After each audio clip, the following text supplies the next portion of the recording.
We're moving.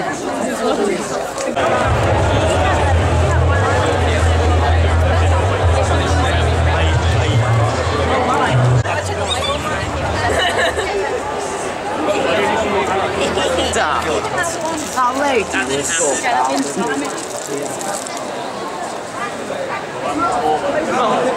Where do you want to go first? Don't know. Good shirts if you want.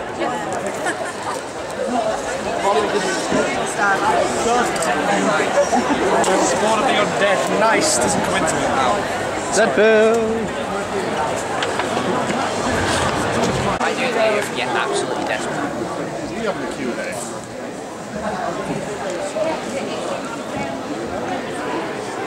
You can. Sorry, mate, just wanted to.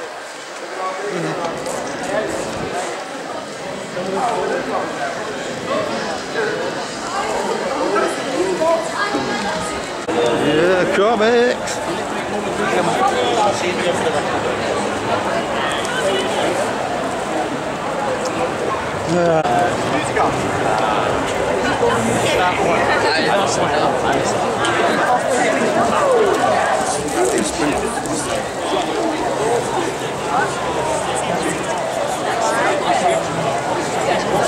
Stay on.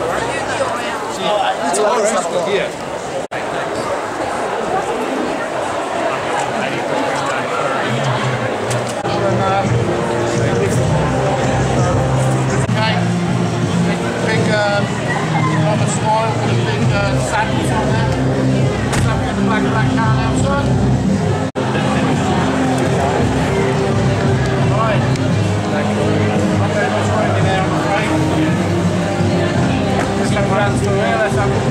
Looks like it.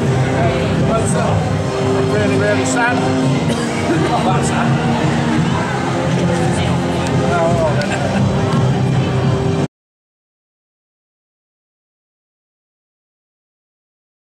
So I have to correct something. It is K Comics, the stand, and they sell a variety of different things, including comic books, pop figures, and many, many more things. Amanda Dowling!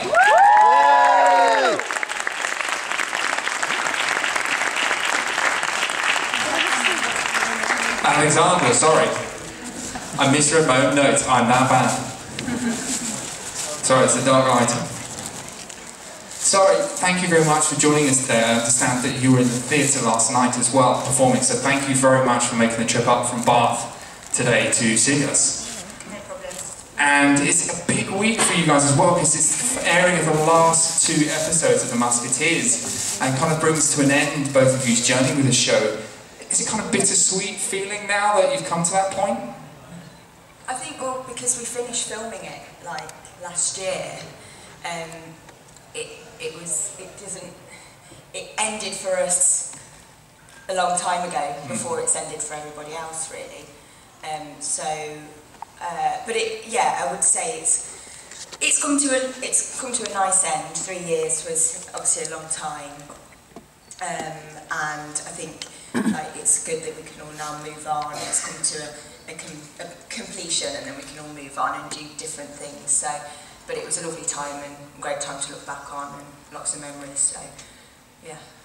And will the both of you be kind of watching it with friends or together, or get one last party, or is there any special plans? We actually had dinner with, drinks with the exec producer and one of the writers, Simon Allen, a couple of nights ago, and he made us promise that we would watch the last episode together. So we made him a promise that we will be watching it together, because he said that it was, we should make sure that we get together, because it is going to be really sad, I think, to watch the final one.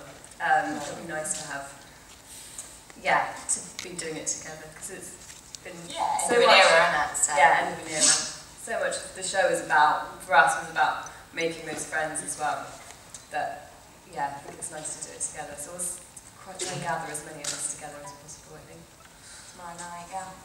And for the both of you then, if we take a step back now and look back at the beginning of this era that you mentioned when you first started just over 3 years ago filming the show, how did you both become involved, and what kind of attracted you to the roles that you took? auditioned. I originally did a tape for it, and then I got called in to meet the director and producers, and Luke had already been cast at that point as D'Artagnan, and I had to like do some scenes with him and act out some scenes with him, and yeah, and then I found out I got the part after that. I was really poorly though. I was really ill on that recall, and I sounded like that. I had like snot coming out of my nose, and I had to do the kissing scene in the first ever episode where the get you like a fish or whatever I say. That scene was my audition scene. So I mean I'm not complaining. I got to snog Blue Pascalina in an audition, but when there's snot on your face, it's all right. But I got the part, so obviously something worked. Yeah. So and that's how. Yeah, it was a similar process. Although I actually originally went up for Tamla's part, which sometimes always happens in this. Yeah, in that funny way how things work. You get called in for something and then end up lucky for something else. So I was really lucky. I didn't, when they called me back for the Queen, I just sort of forgotten about it because it was quite a long time later. I think sort of staggered the casting, so I was probably cast a bit later than everyone else. And yeah, so it was a really nice surprise to suddenly get another call from Jill, who was the casting director at the time, and say, oh, they want you back but for a different part. So that was lovely. And then I never thought I'd get it because I was a bit like, the Queen, really? It's quite a young Queen. But which was the comment that I got from everyone when they walked on set. They were like, you're playing the Queen? Quite a young Queen. So, yeah. So, You look like a baby. so that was my process. Yeah. And when you first started, I mean, there's a lot of action in the series. There's a lot of kind of horse riding and a lot of things. Did both of you have to do any kind of preparation for that, or any kind of boot camps or anything? No, the boot camps were boys only. A little chance to bond. But we didn't, to be honest, we didn't have a lot of sort of like physical stuff to do. I had a bit of sword fighting. We had a bit of horse riding, so we'd like Petra, who was an amazing horse master. Yeah, is that what you want? Horseman. And the horses were so well trained, so it wasn't difficult. I'd done a bit of horse riding before. You had, hadn't you, Ali? Yeah, I didn't have to do much anyway, but they made it. It was lovely. Anytime you were about to get on a horse, they gave you a little lesson before, which was yeah. So the boys got really good though. They sort of. I mean, I assume they had lessons from the beginning, but they didn't really need them by the end because they were just. Yeah, they were comfortable on horses and just, yeah. One of the things about the series as well that's certainly a lot of people notice is the stunning costumes that they have. What was it like to have to be tied up in corsets and kind of given these most uncomfortable costumes in kind of varying amounts of weather, I'd imagine, throughout the filming? Oh yeah. I felt really bad for, because we could normally like find some shade, whereas sometimes the SAs, who like sporting actors, the extras, had to like be in their costume, and they were the guys in the like big metal hats. There were some guards sometimes who were like having to stand. There was one day I remember especially, and they were literally just dropping like flies, fainting because they were just so hot in these. No, they were like really like, you know, they were all well looked after, but everyone was so hot. There were some days when you just sat outside all day waiting, and it's not. I'm gonna get oh dear. You'll be mind on the way out. No. So, but yeah, that was difficult. it was hot. It was really hot. And the boys, I always thought they had the leather was probably worse than ours in terms of heat. Yeah. However, my first ever scene that I filmed for Musketeers was the one where Constance pretends she's a prostitute, and it was -10. Ooh. And I just had like this corset on, no sleeves or anything, and it was snow, yeah, and it was -10, and that was horrific. And then because the boys will be like, because they've got all their coats and stuff, but then it all swaps because when it's the summer, they're all dying in their leather, and they're all right. So. How did you not get ill in -10 like that? That's a bit like Yeah, I did. I had a lot of people going, "You're right, you're all right." It's like, "Yeah, I'm fine, I'm fine." I mean, we did get poorly every now and again. A lot of the time, sometimes just being run down and, you know, lack of sleep and stuff like that. And I'm a bit of a sickly person, so I did get a bit ill sometimes. You're all right, you weren't too bad. Good immune system. Yeah, mine's not so great. I don't have one. Everybody, don't cough or sneeze in the next few minutes. But for the both of you, I mean, it's a series where acting it looks glamorous on the screen, and there'll be times in between takes that you're not doing, you're waiting for your scene to be done. How did you guys kind of keep the energy up, or did you kind of do to make it so that you had a bit more fun? Well, I mean, Lovely cast, Yeah. so you always had someone fun to hang out with. It was just really nice people to be around. So, I mean, you're normally just sitting around chatting, aren't you? sitting around chatting, obviously reading, drinking lots of coffee, trying not to eat loads and loads of biscuits, but failing. Yeah, it was just a really nice atmosphere, and it was with the lads and stuff. It was just a really cool job. And you both have kind of characters that are very strong female characters, and they're very inspirational for young women, and they kind of teach young women that they can be strong and not just be the weak heroine in a piece, for example. How does that kind of feel for you two as young actresses yourselves, to be seen in that way by the people who watch the show? Yeah, I think it's important now, just in writing in general, that women are portrayed accurately. I mean, obviously, that in the world there are victims, but we don't need to. I don't think these women are particularly any stronger than any other women. They're just women, and they're strong because women are strong, but they're vulnerable and they've got their frailties like anyone else. So hopefully we portrayed three-dimensional women, and I think that's kind of what you search for as an actress, is to have the contradictions. But obviously, yeah, these women were, because of the period of the piece, these women were fighting in a very unequal world for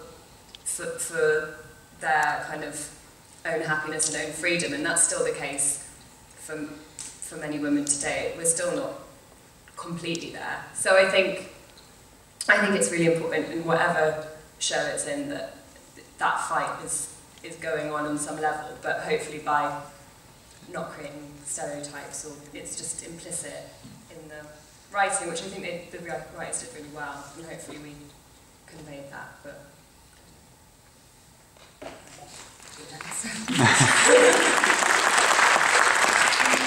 And yesterday, Luke described Constance as being the 5th Musketeer this season. How did you kind of feel? What do you kind of? Who said that? Luke. Did it? Yeah. So how did you feel when they kind of give you more action scenes and made kind of expanded Constance's role even more in the 3rd season?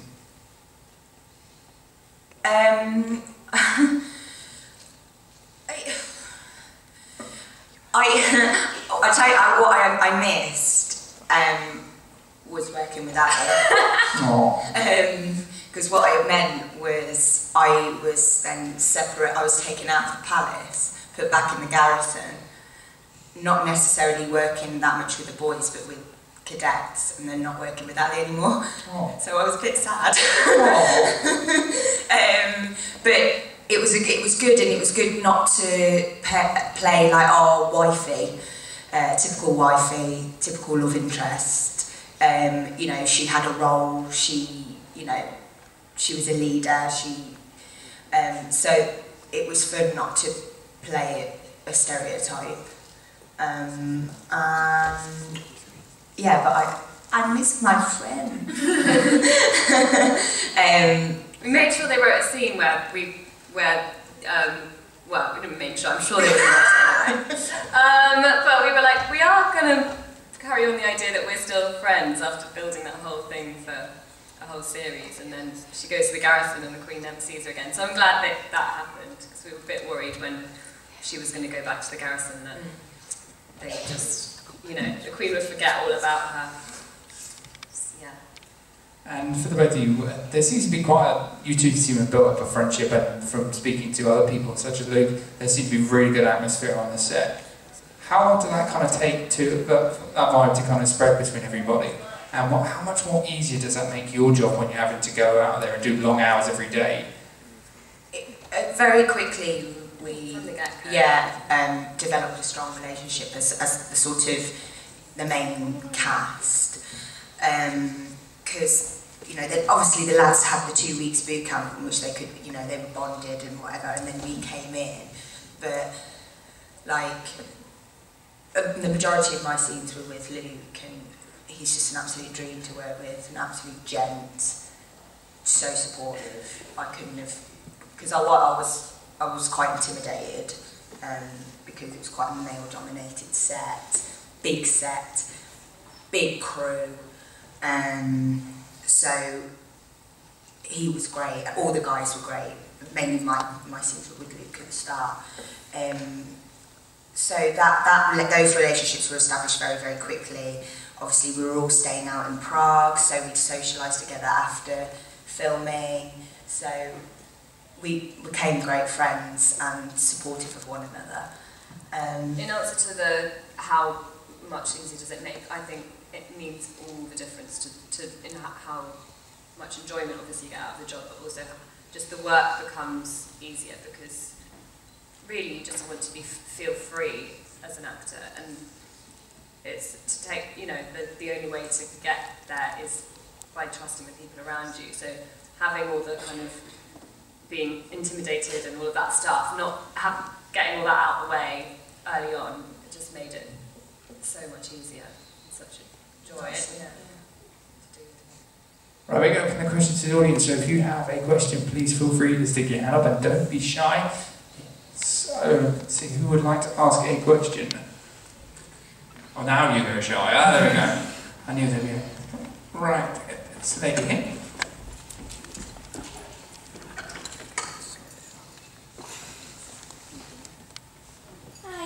My question's for Alexandra. Your costumes are so beautiful and you look so beautiful in them. Thank you. Were they quite heavy to wear? Very. I don't know if my last costume, I think it's in the last episode, so we're not cleaning it, was literally, the corset was made of stones, like agate stone. And like tons of material, and the corsets themselves are kind of quite bulky, but you get used to them surprisingly quickly. So they're a bit of a pain to sort of carry around. At one point I was like carrying my lunch and my dress over my arm, and then in the process managed to spill the entire lunch down the dress like 2 minutes before I was about to go on set, which went down really badly. So there was sort of a lot of things like that in terms of like, but the costume people there are absolutely incredible. The team is ginormous. The team they make all the costumes, pretty much all of them from scratch, don't they? Even all the guest stars, everything. And it's kind of just a real privilege to get to wear them, because you know, you sort of, there's not many times in life where you'd get to put on something that magnificent, and I, you know, got to take it for granted a bit by the end. So, yeah. It was lovely. And we have a question in the middle. Hiya. Hello. Of the 3 seasons, which is your favourite? What? 2. 2. In terms of experience or the show? Actually, you know, I'm waiting to watch this series later, like all in one go. So I can't, but in terms of the experience, I think we enjoyed series 2 the best. Yeah, and yeah, it was when we were all in the hotel together. We had lots of scenes together. We had Charlotte Salt, it was all about girls having fun together for us. It's like when you're more isolated and your scenes are separate and you're kind of flying in and out, because we weren't in Prague the entire time, we were sort of flying in and out. That becomes sort of just less fun because you're less of a team. But if you're all sort of together and going out together, and I think at that point as well, you're sort of really comfortable with each other, but you're not, you know, you're still, everything's still really exciting, and yeah. But I mean, series 3 was brilliant as well. It was all a bit more disparate. Yeah, I liked series 2, and the addition of Mark Warren into series 2 as well, I thought was brilliant. He was a joy. Yeah, Mark exactly was brilliant. But it was fun. Every series was great because it was so different, because you had all different casts, so it was a fresh flavour. So having like Talisa and Matt Stoker and like Nottie work in series 3 were amazing because they're all fantastic actors, but also great fun to be around. So it's just like just a different vibe really on set. But really, again, I didn't have scenes with any of those guys, so I sort of felt like I really want to like hang out, and we kind of kept missing each other. So in terms of like fun socially, that was why. But in terms of the actual series and how it comes across, I think series 3 is probably bigger and better than the previous 2. But, yeah, we'll see. And for both of you, what were your favourite scenes that you enjoyed filming the most? Rack of brains.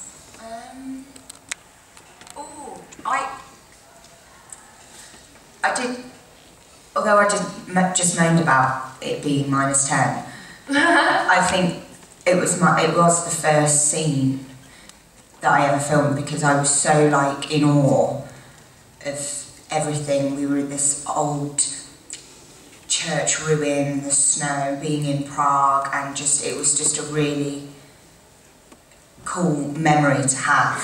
And that was the beginning, so I think that's probably been my favourite scene. And I really liked doing my scenes with Mark Warren in series 2.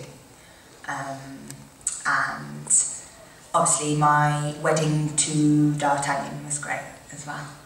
That was really nice. Not often you can say that you've been walked down the aisle by Tom Burke and then got Lou Pasqualino at the end of it. It's on film. Yeah. So yeah, they were probably my favourites.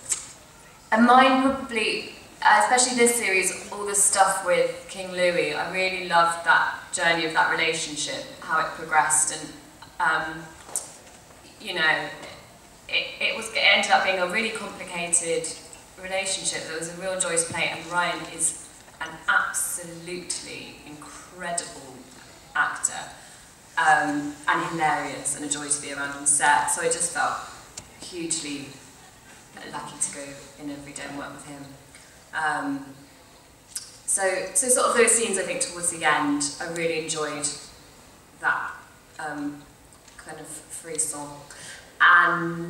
But then also, like, so with Mark Warren, there was some brilliant stuff, and also from the first series, I had lovely stuff of like being in a lake that was the most glorious, just in terms of where you're being taken to. You suddenly pitch up on, like, arrive in this place and go, we're filming here, and it's like the most magical place you've ever seen. So that kind of thing, getting to go out those sorts of locations was really special as well.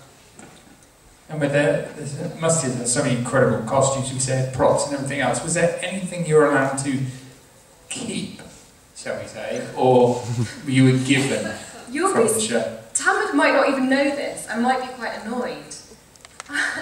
You know, your Phoebe, who was our costume designer, made Tamla this warm coat for series 1 for for that scene, for the minus 10 prostitute scene, minus yeah. 10 scene. And then for some reason, because I had the biggest dresses, I ended up, because it was the only sort of warm coat that could go over dresses, because it wasn't really a coat, it was more like a cape. It was more like a duvet, like with a hole in the middle. So it was like a big poncho duvet. But because I got kind of attached to it, because it was like your little snug thing. Have you got it? And I've got it. But we can share it. Hello. What? What? What? No, sorry. I don't What? know. See you later. What has he done? But so, did you get to keep anything down there at all? Yeah. What did I stuff? Yeah, I got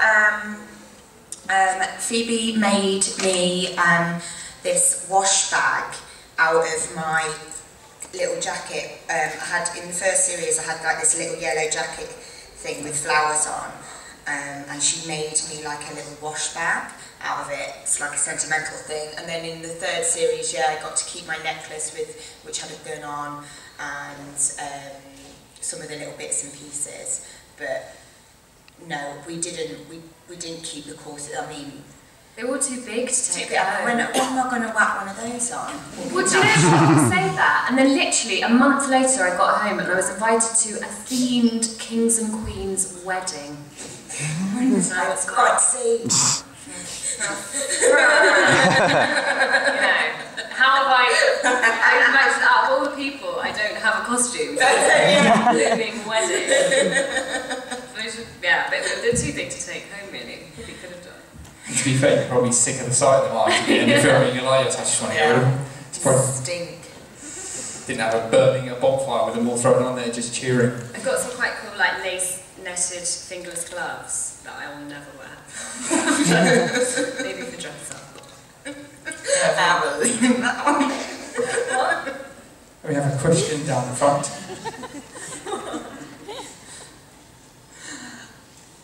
What was it like working with Peter Capaldi in season 1? I mean, Well, did I work with him more than you? Did you not have much with him? no, I don't think I had a scene with Peter. Oh, he was brilliant. Good. I mean, yeah, such a kind, generous, warm, gentle man, Hilarious. but also just turned it on. Like, so it became suddenly so scary, and I love that in an actor when they're just sort of like this sort of lovely Scottish lilt, and he's so kind, and then suddenly action, and he's sort of becomes the scariest man you've ever seen. So he was brilliant, and yeah, I think very, very nice to work with someone like that at the beginning, who you're obviously going to be, you know, it's Peter Capaldi, and then you turn up on set and he's just not at all intimidating and really kind, and it just makes everything so much easier. So it was really lovely to have been able to work with him. But it feels like so long ago now. Yeah, it really does actually. Yeah. Yeah, it was.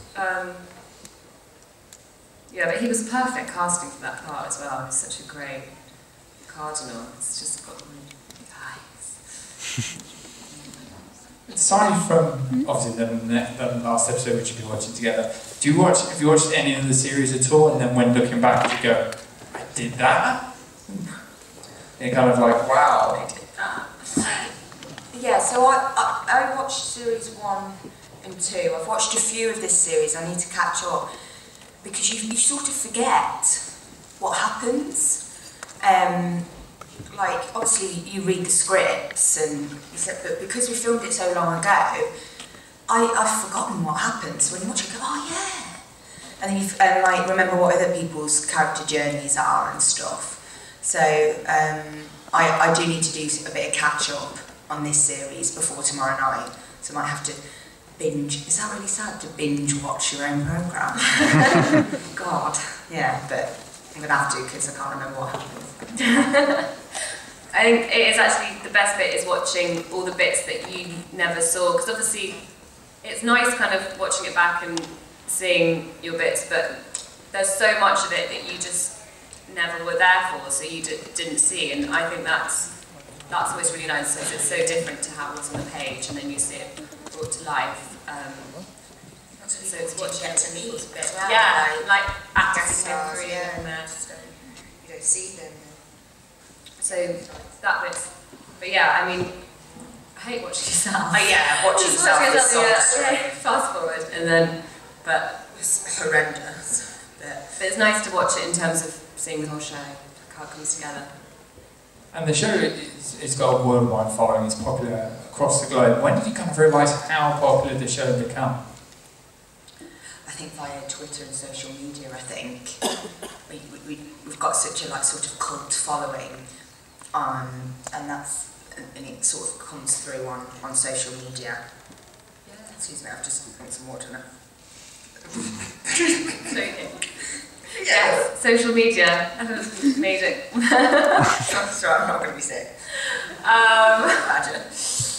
Yeah, I think that after the first series sort of aired really, but then it took a while for it to kind of get sold to all the. So I think it was probably about a year after the first series aired that we realised how far it sold and stuff. And the producers are really good at keeping in contact about how it was doing and being very supportive and sending us emails, and it was always really nice to hear that it was successful in other places. Yeah, people were responding to it. The fan base has stuck with us throughout the 3 years. So that's also because often shows they can sort of lose followers, but I think ours has sort of gained momentum slowly, but it hasn't lost any of its. It's got loyal fans, so that's lovely. And with worldwide show's indication comes obviously different language dubbing. Have you actually seen or heard any of the different language dubbing for either of you? I've missed a lot of those. I've seen a bit. It's hysterical. It's so funny. I saw a bit in German. It's just too funny. D'Artagnan's got really hard voice. It's really so angry. wrong. I sound alright. I sound a lot better. I'm like, oh, well done. D'Artagnan's got a really high voice. I'm sure it's the one in German. Mamie watched it in French. It's supposed to be really good. Really good in French. Really good in French. German it's too funny. It really is. But I haven't seen I've just seen clips. That's reminded me. I'm just going to go home and YouTube. Email the producers back, just out of curiosity, can I just have a copy of one of the dubs for fun? I have a question for my lady. You spoke about a lot of people fainting and things. Was there any really bad? No, it wasn't that bad. Okay, it was. One guy was obviously a bit ill. What's the worst injury that happened? Oh god, there were injuries, but now I'm just making me really scared that I'm not allowed to say them in case the BBC get in trouble. Are we allowed to say about the injuries? What? Who got injured? Loads of people got injured. What, when they people get knocked about in the fights, basically, but nothing super serious. Well, one of the directors broke his blooming foot, didn't he? Playing football in the verses. Andy Hay broke his foot as well. Did something to his foot in the. Fallon broke his foot, didn't he? Playing football. Yeah, and then what's the name? Had a little. The poor girl that in the nun who. I mean, I don't know what we're allowed to say, to be honest with you. There was a lot of mishap with that many stunts. Things are bound to happen, but everyone's very well looked after.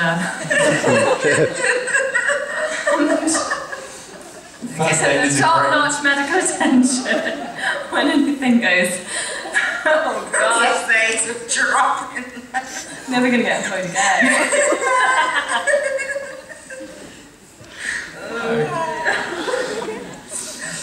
Now we've got time, I think, for a couple more questions, so we're going to start off with this gentleman here.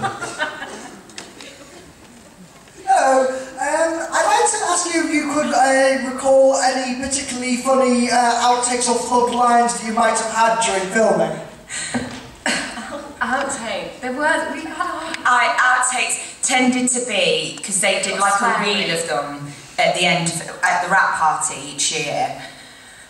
There tended to be a lot of me swearing, like so much. I was horrified, like because when they put it together over and over again, and I was like, oh my god, I'm such a potty mouth. Like my mum saw it, not like she doesn't swear, but if she saw it, I'd get told off. Carpet of F-bombs. Pardon? Carpet of F-bombs. Yeah. Yeah, and more.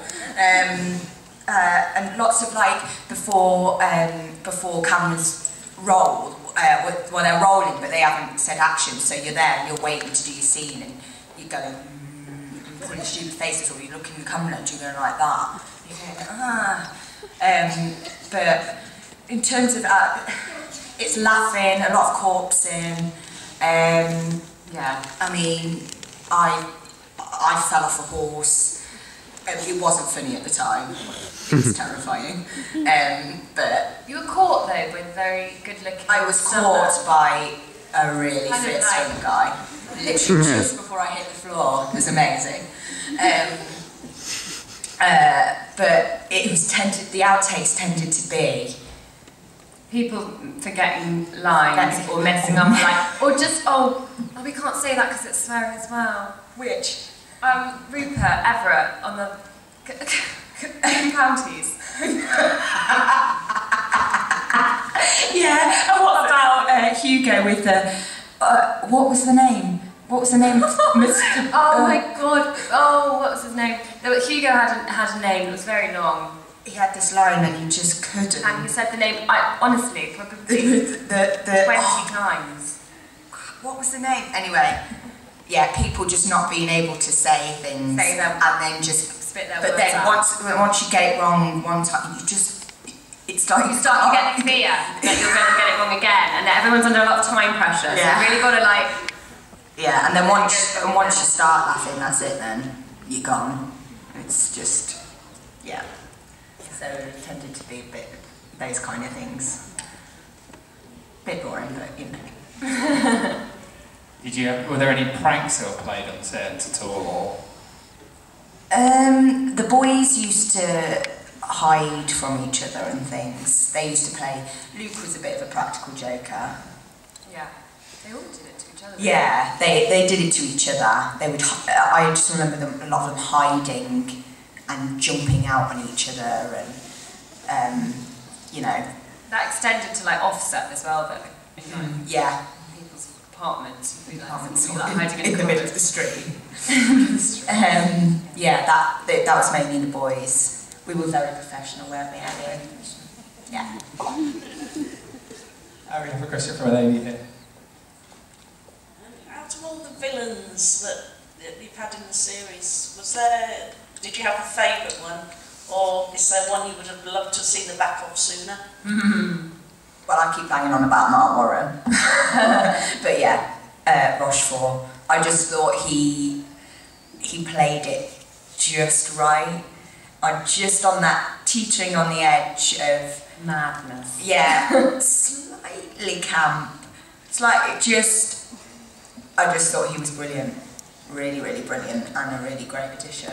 Because it was like, oh my god, how are we going to top Peter? How are we going to top the Cardinal? How's this? And it was a big hole to fill when Peter left. Yeah, it was like, whoa.